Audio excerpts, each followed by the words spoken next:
Gloire à ton nom ce matin. Merci Seigneur ce matin. Merci Jésus. Tu es grand Seigneur. Tu es grand Seigneur. Alléluia. Est-ce que nous prenons l'ampleur de la grandeur de notre vie? Amen. Est-ce que nous la prenons réellement en considération ce matin? Cette grandeur merveilleuse. Et encore cette grandeur que le Seigneur va nous faire encore ce matin d'être non seulement présent, mais de nous parler. Le Seigneur parle tantôt d'une manière et tantôt d'une autre, mais sa parole ne retourne jamais à lui sans avoir fait un effet dans les cœurs. Et je bénis le nom de l'Éternel pour votre présence ce matin. Je bénis le nom de l'Éternel pour cette semaine passée. Je bénis le nom de l'Éternel pour tout ce qu'il a fait et tout ce qu'il va faire encore, parce que nous servons un Dieu qui n'est pas limité. Nous sommes tellement limités, je suis tellement limité. Mais le Dieu de toute éternité n'est pas limité. Et il va nous parler encore ce matin. Il va encore parler à travers le messager, le modeste instrument que je suis, pour pouvoir bien nous enrichir encore et encore davantage. Nous avons besoin de ce pain qui descend du ciel. Nous ne pouvons pas vivre sans ce pain qui descend du ciel. Nous ne sommes pas des chrétiens au régime. On fait des régimes pour notre santé, pas de problème, mais pour notre santé spirituelle, nous devons manger la parole de l'Éternel. Alléluia. Nous devons nous nourrir, et c'est quelque chose d'extraordinaire. Alors ce matin, je vais juste vous poser une petite question, parce que le Seigneur parle merveilleusement bien. Est-ce que vous avez la main verte ce matin? La main verte en français, ça veut dire est-ce que vous êtes des jardiniers, ou est-ce que vous avez déjà entretenu des potagers, ou entretenu des pelouses, ou entretenu des espaces verts? Moi j'ai la main verte. Toi, tu as la main verte. Merci Seigneur. Moi aussi. Mon frère, tu as déjà fait des petits peu de jardinage? Un petit peu. Maman Émilie aussi. Tu as planté des choses au pays ou ici? Oui, on sait ce que c'est d'avoir un jardin, on sait ce que c'est, mon frère Gilda aussi, je pense. Oui, on a tous fait ça. Alors on va faire un constat ensemble ce matin, par rapport à ça. Merci Seigneur. Et nous allons parler ce matin de jardin et de mauvaises herbes. Tiens donc. Parce que dans le jardin, la hantise de tous les jardiniers, c'est l'herbe qui pousse, la mauvaise herbe qui pousse, etc., etc. Et nous allons voir ce matin l'entretien que veut nous faire le Seigneur dans notre cœur pour éviter qu'il y ait des mauvaises herbes qui poussent. C'est intéressant ça. Alors nous allons faire une première lecture, s'il vous plaît, dans Ésaïe 55, à partir du verset 6 jusqu'au verset 13, que celui qui a la parole de Dieu puisse lire ce matin. Ésaïe 55, à partir du verset 6 jusqu'au verset 13, nous écoutons la lecture d'un frère ou d'une sœur ce matin. Ésaïe 55, versets 6 à 13.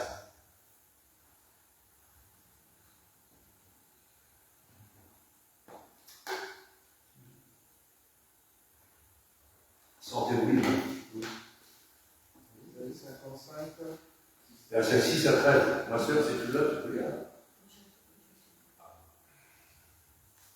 Cherchez l'Éternel pendant qu'il se trouve, invoquez-le tandis qu'il est prêt. Que le méchant abandonne sa voie et l'homme d'iniquité ses pensées. Qu'il retourne à l'Éternel qui aura pitié de lui, à notre Dieu qui ne se lasse pas de pardonner. Car nos pensées ne sont pas vos pensées et vos voies ne sont pas mes voies, dit l'Éternel. Autant les cieux sont élevés au-dessus de la terre, autant les voies sont élevées au-dessus de vos voies, et les pensées au-dessus de vos pensées. Comme la pluie et la neige descendent des cieux et ne retournent pas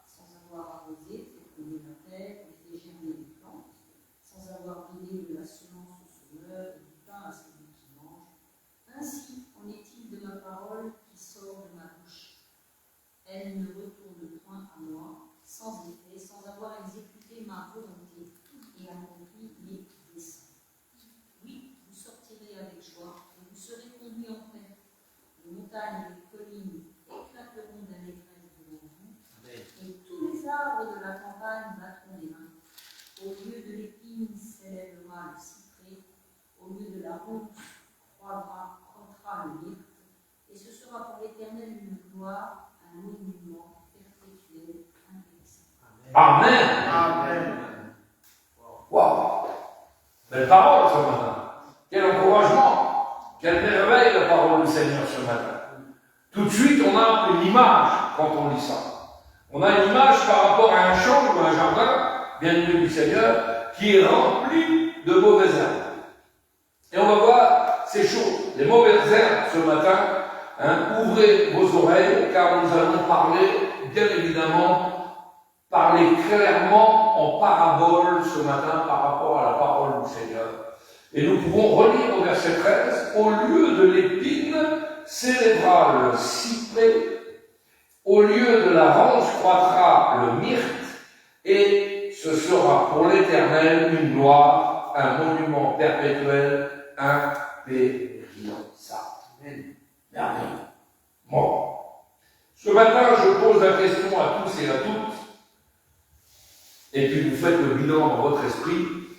Que deviendrait le jardin si le jardinier l'abandonnait? Que deviendrait le jardin si les mains qui soignent abdiquaient, le rejetaient, le laissaient aller, le négligeaient et s'en détachaient brusquement? Que deviendrait le jardin si le jardinier délaissait son jardin? Imaginez un petit peu pour ceux qui ont déjà fait du jardinage. On part 1 mois, 2 mois, et on revient. Et on fait le constat ensemble. Est-ce que vous comprenez déjà un petit peu la parole de Dieu ce matin? C'est très naïf. Et c'est très enfantin de croire que toutes les fleurs se développent en se tolérant de façon naturelle. C'est absolument faux. La nature reprend sa place. Et on va voir ensemble. Ce qui arriverait si le jardinier s'en allait, c'est qu'il y aurait 4 ou 5 espèces de plantes vigoureuses, obstinées, ayant un caractère têtu plus que les autres, et qui s'empareraient du pouvoir et voudraient à tout prix, à elles seules, s'emparer de tout l'espace du jardin et posséder tout le terrain. Beaucoup de jardiniers, vous êtes tous la main verte, merci Seigneur, et de jardinières, nombreux et nombreuses, ont déclaré un jour: ah, mon jardin, les mauvaises herbes envahissent mon jardin, c'est une calamité, c'est une catastrophe, j'ai beau les arracher, ça repousse. Plus vigoureuses que jamais, les mauvaises herbes. Nous allons en parler aujourd'hui, les mauvaises herbes. Et nous allons faire un constat ensemble. Que deviendrait donc le jardin si le jardinier l'abandonnait, si les mains qui en prennent soin le laissaient aller? C'est une question intéressante. Et nous avons la réponse qui est très facile à prévoir. Si toutes les barrières du jardin protectrices, si toutes les portes du jardin étaient fermées, que le jardinier ne faisait plus ses allées et venues dans le jardin, si plus personne ne venait prendre soin du jardin, alors ce jardin serait, livré à lui-même. Il vivrait possiblement 2, 3 jours, 4 jours, sans que rien ne change. Mais au bout de quelques semaines, dans l'allégeance du jardinier, dans l'appartenance à la soumission, dans la dépendance, mais pas plus, pas davantage, qu'arriverait-il rapidement? Eh bien, tout de suite, les petits semis commenceraient à dépérir, pas d'arrosage. Tout de suite, les plantes qui demandent de l'arrosage journalier ne tarderaient pas à succomber. Les fruits qui ne seraient plus cueillis pourriraient sur place. Les fruits qui ne seraient pas donc cueillis pourriraient sur place. Les plantes potagères montrées en graines deviendraient inutilisables et impropres à la consommation. On est bien d'accord? Dans les allées qui auparavant étaient bien entretenues, bien propres, bien nettoyées, soudain on commençait à voir des fines herbes germer. Les pelouses, si belles auparavant, se couvriraient de pissenlits, de boutons d'or, de piquants, de charbon, des orties. C'est la loi de la nature. exposé à votre peau de vives irritations. J'espère que vous comprenez ce que le Saint-Esprit est en train de nous dire là. Si le jardinier délaissait son jardin, alors différentes espèces de plantes commenceraient à se livrer à une lutte, à un combat sauvage. Et pour nous qui sommes chrétiens, qu'est-ce qui se passe si le jardinier ne veut plus vous visiter? Le jardin représentant votre cœur. Qu'est-ce qui se passe? Eh bien, il y a des vents qui soufflent. Il y a des choses qui sont semées. Rappelez-vous, tout vent doctrine. C'est biblique. Mais au travers de cela, il y aurait 4 ou 5 variétés vigoureuses, obstinées, qui s'empareraient du pouvoir sur le jardin. Qu'aurions-nous après la saison froide, après l'hiver? Que verrions-nous au printemps suivant? Nous avons le retour de la vie dans le jardin, non pas le retour de la beauté, mais de la vie. Parce que chasser le naturel revient au galop. C'est un proverbe du monde qui est vrai. Non pas le retour de la liberté, mais le retour de quelques plantes ambitieuses. Et quelles sont ces plantes qui poussent et qui sont ambitieuses?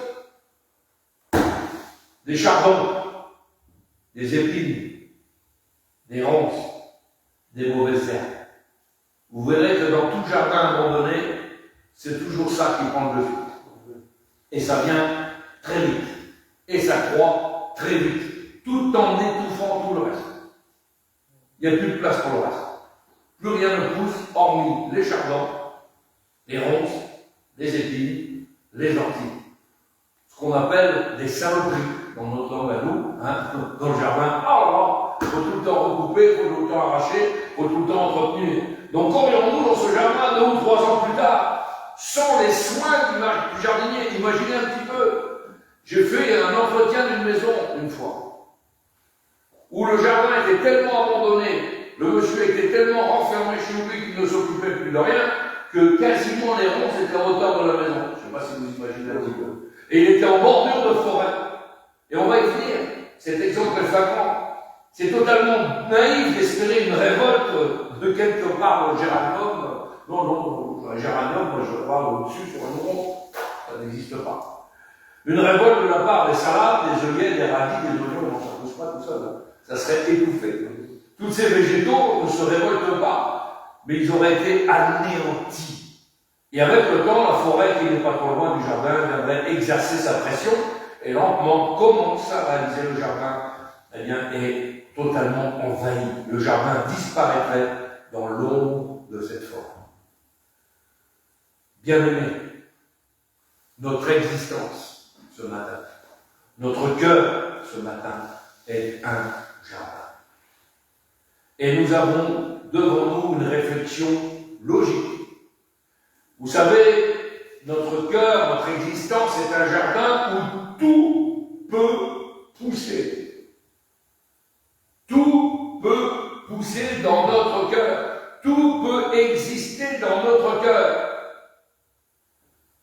Tout d'abord, n'oubliez pas que le cœur est le siège des sentiments.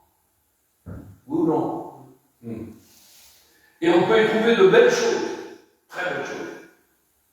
Il y a des cœurs, il y a des gens qui ont du cœur. C'est ce qu'on dit, il y a du cœur, c'est la vie. Où il met du cœur à l'ouvrage, il fait les choses merveilleusement bien. On peut y trouver de très belles choses, des vertus, des pensées, des principes qui doivent être arrosés, soignés et surveillés. On peut y trouver des sentiments pleins d'amour. C'est vrai. Et c'est le bon côté de la chose. La Bible a une promesse merveilleuse dans Ésaïe 58. Il est dit, l'Éternel sera toujours ton guide, l'Éternel rassasiera ton âme. C'est merveilleux ça. Rassasiera ton âme. Dans les lieux arides, l'Éternel redonnera de la vigueur à tes os, tu seras comment? Comme un jardin arrosé. Comme un jardin arrosé. Tu seras comme un jardin soigné, comme un jardin où il y a des soins journaliers. Donc, il n'y a rien de pourri de ce jardin. Il n'y a rien de sec dans ce jardin. Notre vie et notre cœur est un jardin, mais dans notre jardin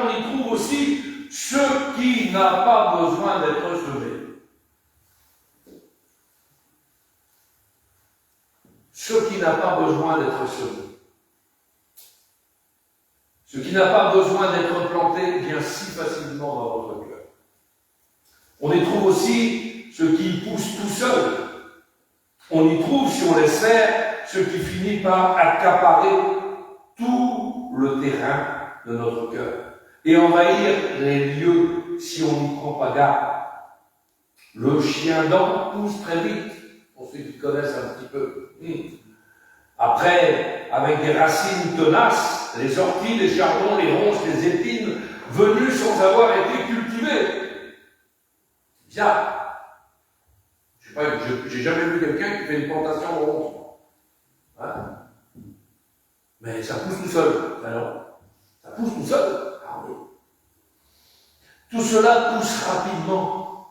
Et dans Genèse 3, le Seigneur, après avoir chassé Adam, va lui dire, eh bien, c'est à force de peine, de misère que tu vas tirer ta nourriture du sol tous les jours de ta vie, et il te produira quoi? Des épines et des ronces. Tiens alors, des épines et des ronces. Quand on regarde notre cœur, notre jardin, vous pouvez y voir aussi des épines et des ronces. Bien-aimés, pas une révélation ce matin, mais l'homme n'est pas bon naturellement. La femme n'est pas bonne naturellement. Non. Le meilleur des hommes, dit la Bible, et on parle des chrétiens, son cœur est semblable à un buisson d'épines. Je ne sais pas si vous imaginez un petit peu. Si je pose la main dans un buisson d'épines, j'ai quelques graffinures, j'ai quelque chose qui me marque, quelque chose qui me pique, quelque chose qui m'irrite. Il y a beaucoup de bien dans l'homme, c'est vrai. La Bible ne dit pas non. La Bible dit que le cœur de l'homme est méchant. Parole qu'il dit. Par-dessus tout, le cœur de l'homme n'est pas bon. Le cœur de l'homme est un jardin qui n'est pas cultivé. L'homme n'est pas bon de façon naturelle. Ce qui est bon en lui, c'est uniquement ce qui est soigné, ce qui est entretenu, ce qui est cultivé, ce qui vient d'en haut. Là, l'homme s'améliore et commence à être meilleur par le salut, par la repentance, par la puissance du Saint-Esprit qui nous montre la différence entre des ronces et des radis. Les mauvaises pensées, bien-aimés, toutes ces choses, nous allons voir ça ensemble. Laisser un enfant sans éducation, sans éducateur, qu'est-ce que vous allez avoir? Je suis un exemple, un brigand. Un brigand. Donner à un adulte la possibilité de faire ce qui lui plaît, sans aucune retenue, sans que personne lui dise « Hé, gros, arrête-toi ». Laisser faire quelqu'un faire ce qui lui plaît, comme il veut, quand il veut, sans aucune contrainte, sans aucune limite, sans aucun frein. Vous allez voir ce qui va arriver. Enlever de notre société aujourd'hui, malgré qu'elle soit sous l'emprise de Satan, mais enlever les dernières barrières qui restent, enlever toutes les lois civiles, toute magistrature, tout ordre public, enlever la sécurité, la police, la société de la police, enlever toutes ces choses. Et vous verrez ce qui va se passer. Enlever les feux rouges, pendant qu'on est. Enlever les sens interdits, enlever enlever tous ces panneaux-là, enlever les panneaux stop, repousser ce que la Bible enseigne vis-à-vis de la moralité. Et on a vu déjà ce que cela produit pendant les guerres. Et vous ne parlerez plus de bonté naturelle de l'homme. Plus jamais de votre vie. Le Seigneur a dit, toute plante qui n'est pas plantée par mon Père sera déracinée. Brûlée. Jésus a dit qu'il y avait 7 choses, imaginez-vous, dans le cœur de l'homme. On va faire la lecture ensemble. Matthieu 15, verset 19. Matthieu 15, verset 19. Imaginez-vous un petit peu, 7 choses dans le cœur de l'homme. Car c'est du cœur que viennent les mauvaises pensées. 1. Les meurtres. 2. Les adultères. 3. Les impudicités. 4. Les vols. 5. Les faux témoignages. 6. Les calomnies. Voilà les choses qui souillent l'homme, mais manger sans être lavé les mains, cela ne souille point l'homme. Imaginez-vous ce qu'il y a dans le cœur de l'homme. Ces choses qui ne sont pas extraordinaires, qui ne sont pas terribles du tout. C'est du cœur que viennent ces 7 choses. Vous savez, notre vie est un jardin. La Bible enseigne dans Hébreu, lorsqu'une terre est abreuvée par la pluie qui tombe souvent sur elle, alors elle produit une herbe utile pour ceux pour qui elle est cultivée. Et elle participe à la bénédiction de Dieu. Mais si la pluie ne tombe pas, ou peu, ou rarement, ou pas très souvent, alors cela va devenir sec. Et c'est la raison pour laquelle, lorsqu'on verront un confinement dur, on a vu ce que ça donnait pendant 1 an. Au bout d'1 an, j'ai trouvé des chrétiens écroulés. Parce qu'il n'y avait plus de communion, il n'y avait plus d'enseignement, il n'y avait plus rien du tout. Il n'y avait plus de cette fraternité ensemble, il n'y avait plus la lecture de la Bible, il n'y avait plus la consécration, il n'y avait plus la mise à part, il n'y avait plus la prière. Plus que vous croyez. Et on retrouve des jardins qui auparavant étaient fructueux, étaient verdoyants, et 1 an plus tard, vous les remarquez, secs, abandonnés, ronces ont commencé à pousser, l'impiété a commencé à venir, les mauvaises pensées, les calomnies, et ainsi de suite. C'est dangereux, c'est très dangereux. Si par exemple je prends comme acquis, parce que j'ai tant ou une conversation malheureuse, il faut que je sois arrosé. Il faut que je sois au soin avec mon jardinier. Sinon, les pensées que l'on peut entendre, si on n'a pas ce soin de jardinier, on peut les prendre pour argent comptant. Si ma vie personnelle est laissée à moi-même, très vite, je vais ressembler à un jardin abandonné, plein de ronces, plein d'orties, etc. Que ce soit la société en général.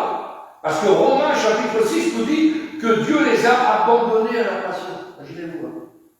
Dieu les a abandonnés à leur passion, à leur sens, à leur idée mensongère. Eh bien, regardez autour de nous, et vous avez un désert. Le monde est un désert, bien aimé du Seigneur. Les mauvaises herbes, ils poussent, plus tenaces et arrogantes que jamais. Les mauvaises herbes poussent et deviennent des buissons, des forêts de ronces. Et on appelle cela la jungle. Vous avez jamais entendu ce mot-là en France, la jungle? Alors quand on soit dans les pays où il y a la jungle, c'est pas trop compliqué, mais on sait ce que c'est la jungle. La jungle, où règne quoi? Des serpents à l'intérieur. Et les serpents nous représentent les forces diaboliques, bien aimé du Seigneur. Dans l'église de Dieu, c'est la même chose. C'est exactement la même chose. Laissons les gens aller comme ils veulent, venir comme ils veulent, faire ce qu'ils veulent, comme ils pensent, comme ils désirent, et vous avez bientôt une forêt de ronces. Dans une église, ce n'est pas tout le monde qui peut enseigner. Il y a un ordre établi par eux, je suis désolé, c'est comme ça que ça fonctionne. Alors oui, mais pasteur, on va faire des réunions en plus à l'extérieur, on va aller voir autre chose, société de consommation par excellence, on va s'enrichir avec autre chose, une autre doctrine. On l'a dit avec mon bien-aimé frère l'autre jour, la plus grande église, c'est Internet. Alors là, vous avez le choix. Vous pouvez cliquer, mettre ce que vous voulez, tel nom de message, ce que vous avez envie d'entendre, ça vient, ça sort tout seul, tout et n'importe quoi. Alors, oui, mais ça, pasteur, ça ne nous suffit pas, on veut aller voir autre chose, c'est bien. Réunion à part le pasteur est gentil, mais bon, on a besoin, on va faire des réunions à part d'église, on va faire des choses. C'est très dangereux. Pourquoi? Parce que la plupart du temps, dans ce que vous voyez à l'extérieur, il n'y a pas d'autorité. Il n'y a pas d'autorité. Et il y a des jeunes brebis qui sont là, et qui vont et qui viennent. Et alors, que dire d'Internet, toutes ces choses, attention à ne pas devenir des buissons tout en pensant que vous êtes très correct. C'est ma révélation, Dieu m'a dit. Mettez ce que vous voulez. N'oubliez pas, le diable a dit à Jésus, la Bible dit. Et Jésus répondait, il est écrit. C'est pour cela que dans les églises, il y a des pasteurs. P-A-S-T-E-U-R-S. C'est pour ça qu'il y a ces ministères merveilleux, il y a ces ministères. Il y a un pasteur, il y a une autorité sur l'église. Il y a des anciens bénis sur l'éternel. C'est comme ça que ça fonctionne. Il Il y a des diacres, il y a des diaconesses, il y a toutes ces choses. Parce que c'est un ordre établi par Dieu. Et cette autorité, je dois la prendre régulièrement pour que le jardinier entretienne régulièrement ton jardin. C'est dans ce sens-là que cela doit marcher. Ma révélation, aujourd'hui, j'ai eu une révélation. Dieu m'a dit, j'ai enseigné là-dessus. Est-ce que vos pensées sont vraiment réelles? Parce que des fois, on prend nos pensées pour argent comptant. Ça vient de Dieu. Faites bien attention. Vérifiez dans les Écritures. Passez vos pensées au crible de l'Écriture. Si ce n'est pas marqué, c'est peut-être des pensées personnelles. Faisons bien attention. Ma révélation. Vous savez, par exemple, moi, je ne crois pas à dire, ah oui, bien ici, nous croyons à la Bible, par exemple. Croyons à la Bible. D'autres vont dire, je suis rempli de l'esprit, mais je garde en moi. Eh bien ici, nous croyons au Saint-Esprit. Vous n'inventez rien. Vous aussi? Ah, vous me faites peur. On est rempli, on parle en langue, nous voulons ce que la Bible enseigne dans l'équilibre doctrinal des Écritures. Nous avons besoin de dons dans l'Église. J'ai demandé au pôle d'intercession qu'ils puissent prier pour ces choses. Nous avons besoin de dons dans l'Église. C'est biblique. Pourquoi craignez-vous que l'on pose aux chrétiens cette question? Qui est ton pasteur? Eh bien, tout simplement pour savoir quelle sorte de jardinier tu as. Est-ce que c'est celui qui te permet de faire n'importe quoi ou de croire n'importe quoi? Non, ici on apprend. Ici, des fois, la parole fait mal. Même à moi, je vous rassure, quand j'ouvre ma Bible, des fois, je suis surpris. Il y a le sécateur qui coupe ce qui ne va pas, il y a la bêche qui passe dans les cœurs, et il y a la parole de Dieu, telle qu'elle est dans son intégralité, comme les apôtres nous l'enseignent. Non pas ce que je veux, mais ce que tu veux toi. Alléluia! Dieu va dire, vos voix ne sont pas mes voix. Ah bon? Des pasteurs, pourquoi? Éphésiens 4 répond, afin que nous ne soyons pas emportés par tout vent de doctrine. Aujourd'hui, à la fin des temps, le vent souffle très fort, bien aimé du Seigneur. Tellement fort qu'on peut balayer le raisonnement en 30 secondes. C'est très facile. Et c'est la raison pour laquelle nous avons besoin d'enraciner le savoir de la parole. Nous avons besoin d'être enracinés dans le Seigneur et porter du fruit. Regardez bien ce qui est marqué dans le livre aux Éphésiens, si vous voulez bien. Regardez bien. Éphésiens 4, verset 14. Nous allons faire la lecture ensemble. Éphésiens 4, verset 14. Afin que nous ne soyons plus des enfants flottants. Vous avez vu quelque chose qui flotte? Voilà souvent la dérive. Hein. Si vous jetez une bouteille à la mer, elle va flotter, mais elle a la dérive.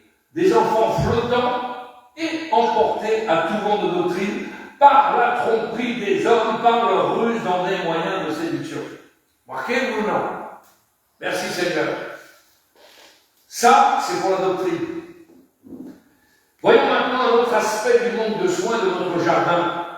La Bible dit un peu les bras croisés, un peu d'assouplissement, une orbite soudaine nous surprendra. On trouvera ça dans Proverbe 24, verset 30.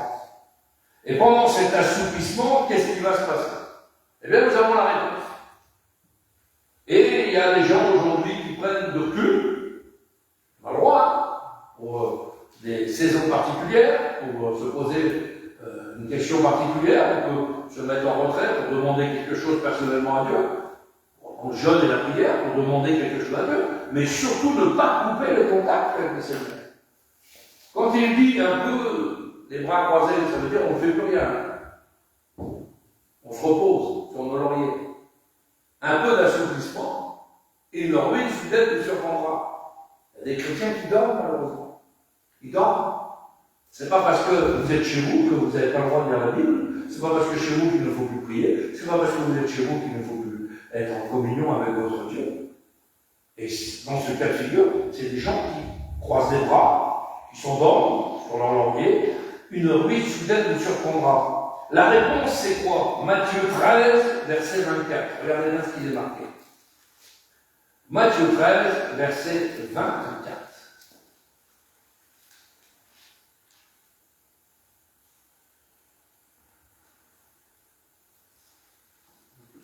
Il leur proposa une autre parabole, il dit, le royaume des cieux est semblable à un homme qui a semé une bonne semence dans son champ.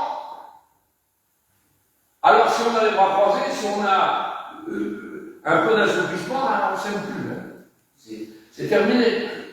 Donc, il faut faire très attention. Qu'est-ce que livrer? On en a parlé l'autre jour, vite fait en sortant. Cette question que je me posais moi-même. Il va puiser les ressources de la terre dont on a besoin, la bonne graine pour pousser et donner du fruit. Il étouffe le blé. Et puis j'ai demandé à un agriculteur, parce que j'ai des agriculteurs autour de chez moi, je suis en campagne, et j'ai regardé la différence entre le livret et le blé. Aucune. Ça pousse pareil. C'est une copie. Satan toujours a voulu être l'imitateur de Dieu. Et il y a des copies dans l'Église. Il y a des copies chrétiennes.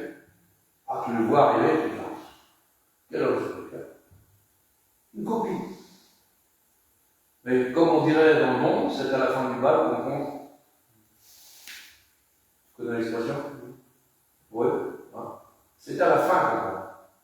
Et dans la parole de Dieu, il est marqué quoi? Que c'est à la fin, quand tout a poussé et que vient le temps de la moisson, que le Seigneur fait la différence. Le blé est monté au grenier et le livret est mis sur le côté du champ et jeté au feu. Vous savez quelle est la différence à la fin entre le livret et le blé? Le blé ayant produit de la graine se corrompt parce qu'il est chargé en fruits. On reconnaît un arbre, c'est fruits. Et le livret, lui, comme il n'y a pas de graine à l'intérieur, il reste droit. Orgueil, c'est lâché. Toujours droit. Pas de fruits à l'intérieur. Il a l'apparence de la piété. Et on renie ce qui fait la force. Porte pas de fruits. Faisons bien attention, bien aimés. Dieu demande à ses serviteurs de ne rien faire. Parce qu'ils veulent arracher les serviteurs. Pourquoi? En éliminant le mal, on peut aussi éliminer le bien. C'est terrible. C'est terrible. Le tri, c'est lui qui le fera. Le jugement sera pour tout le monde, bien aimé du Seigneur. Alors soyons prêts. La parabole du paresseux, Proverbe 24, verset 30, vous l'avez. Hein? Proverbe 24, verset 30, pour celui qui a la parole du Seigneur.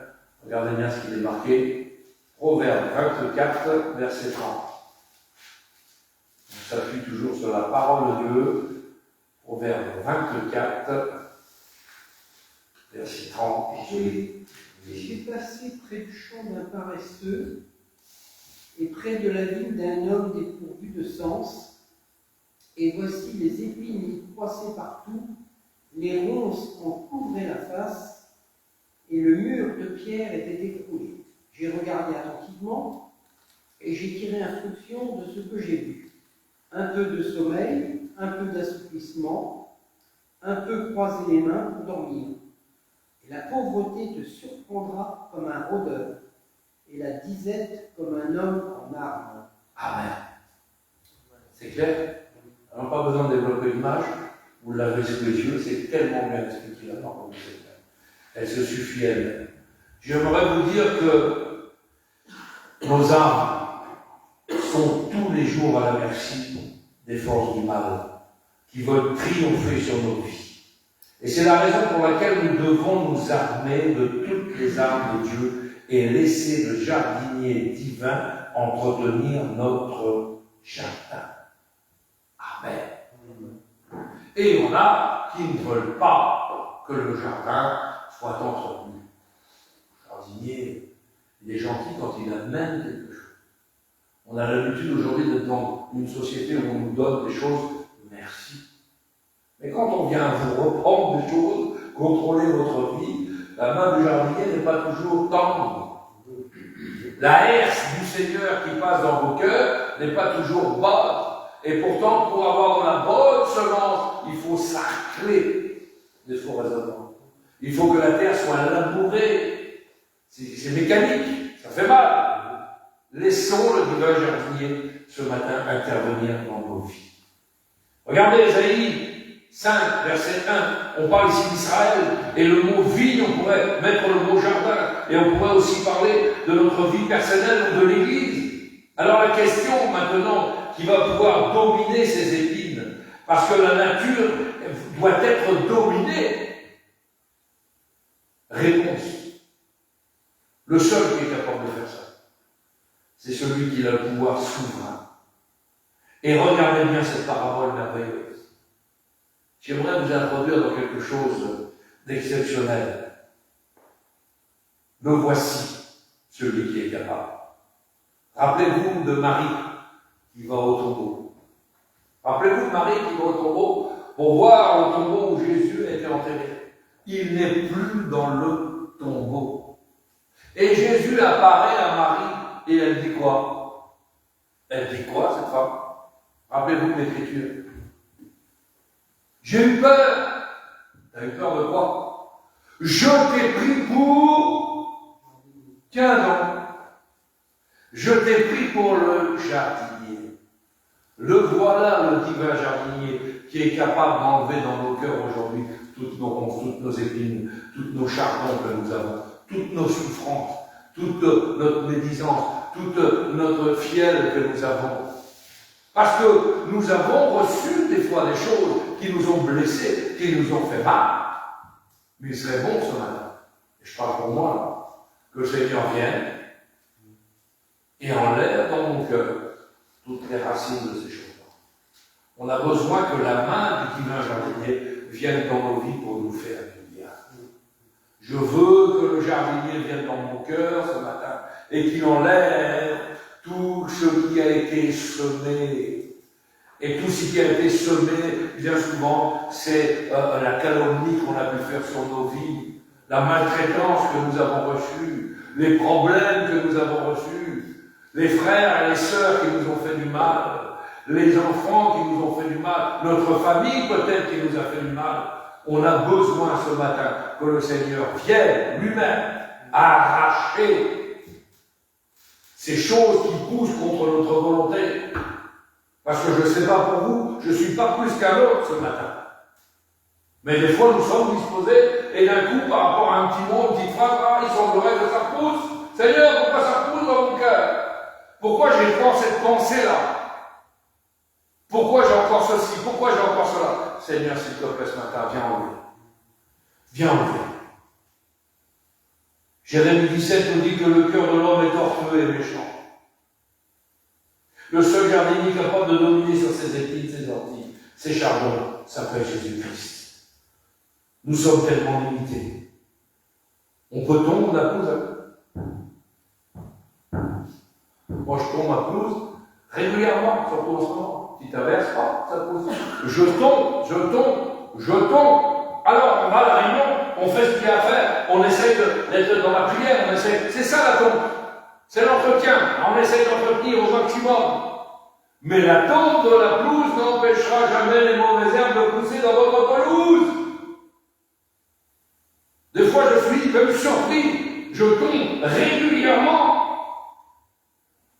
On est capable d'enlever une feuille sèche de temps en temps, de temps à autre. Mais déraciner la mauvaise herbe, ce n'est pas notre part, c'est lui. Alléluia. Alors, ce matin, la question nous est posée à chacun individuellement, et puis il me la pose à moi aussi, le Seigneur.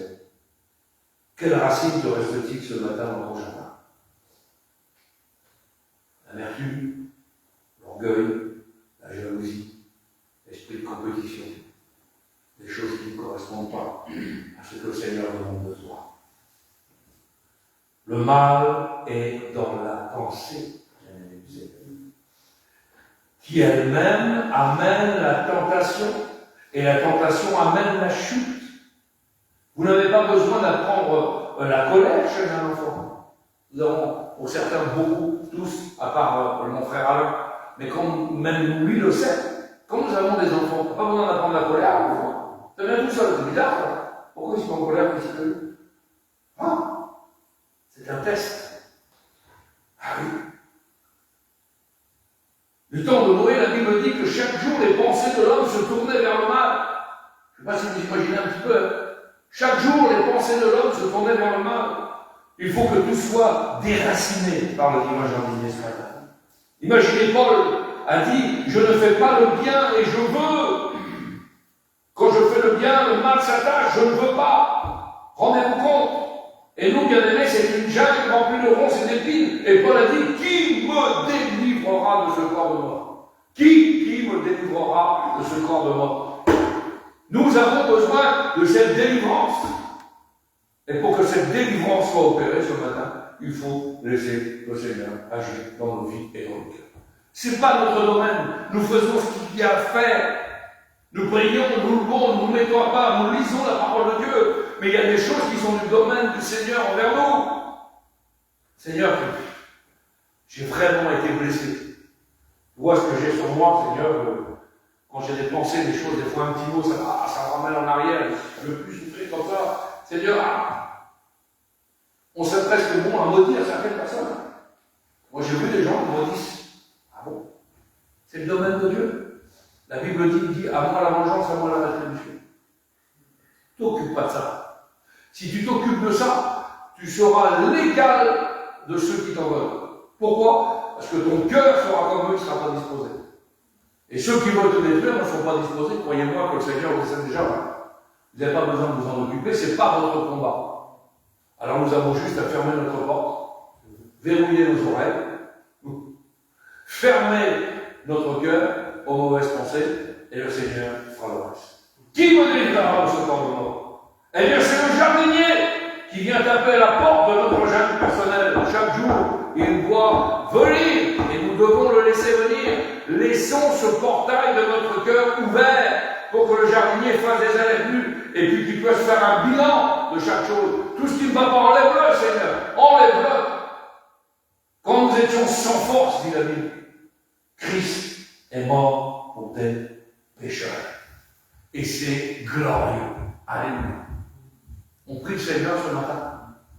J'ai tellement de choses à dire ce matin. Mais je veux m'arrêter là parce que le Seigneur me parle dans mon cœur. Et c'est merveilleux. Oui, Seigneur. Combien de ronces qui poncent dans nos cœurs, dans nos vies. Pour combien d'inquiétudes, combien de mauvaises pensées, combien de choses que nous devons contrôler. Mais nous sommes tellement limités.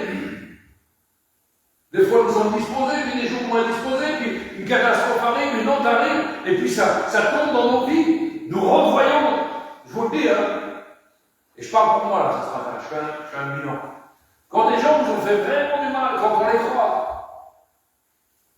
quelle est notre première pensée? J'ai parlé avec un serviteur de Dieu hier. Et ce serviteur de Dieu qui sortait des grandes assemblées de Dieu m'a dit quelque chose. Il était convoqué en préfecture et puis il y avait son ancien responsable de l'époque avec qui ça ne correspondait pas, ça ne matchait pas par rapport à l'écriture. Il dit, je me suis levé pour l'embrasser, alors qu'il m'a fait du mal. Et cet homme-là lui a tendu la main. Imaginez l'attitude, hein. Imaginez l'attitude. Des fois, on n'a plus rien dans le cœur. On n'en veut à personne, mais les gens nous en veulent, c'est comme ça. Alors, nous voulons prier aussi pour que le jardinier descende dans leur cœur aussi, pour enlever toute rancune, tout esprit d'animosité, toutes choses qui ne sont pas bonnes.